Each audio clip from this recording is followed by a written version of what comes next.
the Hyundai Tucson. Now, this is a car you can buy with your head as well as your heart. Let's start with the sensible bit, the head.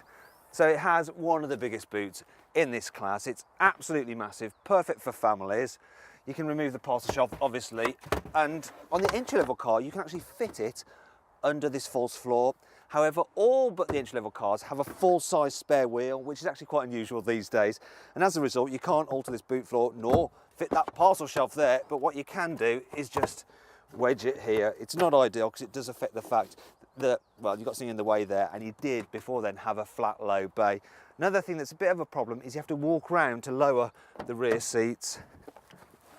The lever's down here, but once you lower them down, it's a nice smooth surface, easy to slide things to the back.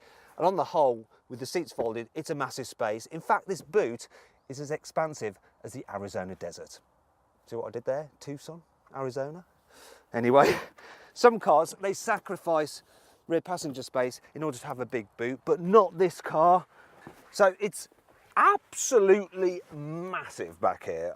I'm your average size male adult and I've got loads of room, loads of knee room, acres of headroom. It's absolutely brilliant.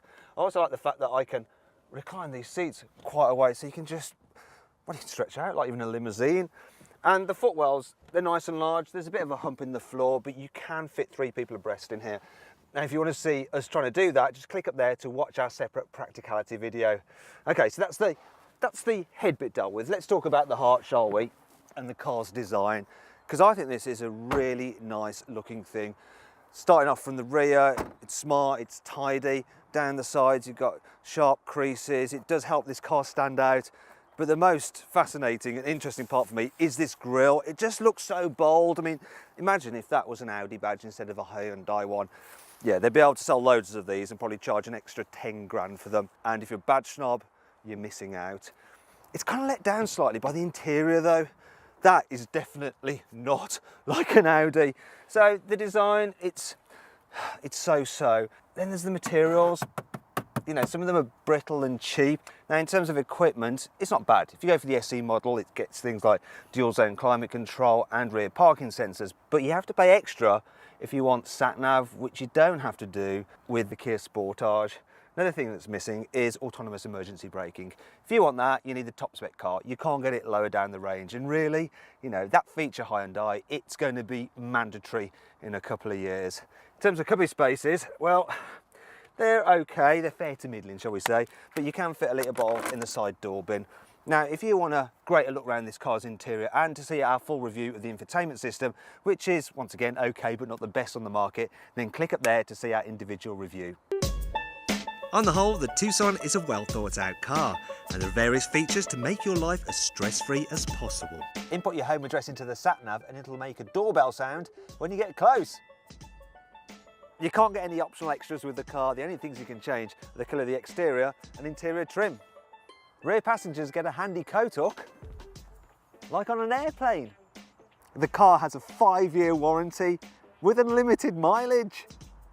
Get the car with a boot which will automatically open if you stand near it with a key.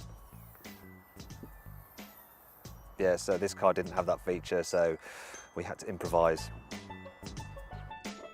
The Hyundai Tucson actually replaced the iX35, and out on the road, it's a huge improvement.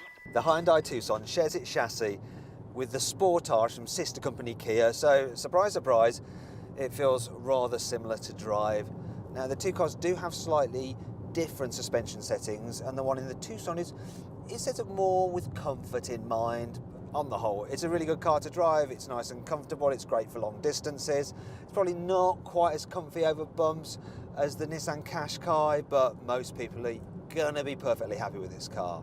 Also, visibility is generally good. Obviously, you're sitting up high. You do get a bit of a blind spot from those large A-pillars there and the rear pillar at the back. But on the whole, yeah, very nice thing to travel in. Now, if you want a good look around the cabin where we're driving, if you click up there, you can watch our 360-degree video of the car. You can get the Tucson with 3 engines. There's a petrol, which just doesn't suit the car at all. There's a 2-litre diesel, which is pretty punchy, and it's the best if you need to tow. And then there's the bestseller, the one in this car, which is a 1.7-litre diesel. It's going to be quick enough for most people. It is a little bit rough when you rev it, you know, it's a bit grumbly. It's not the most refined engine on the market.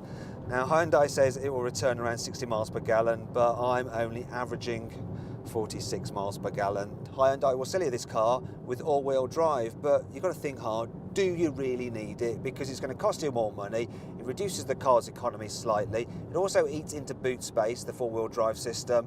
And let's be honest now, it doesn't suddenly turn this car into a Land Rover.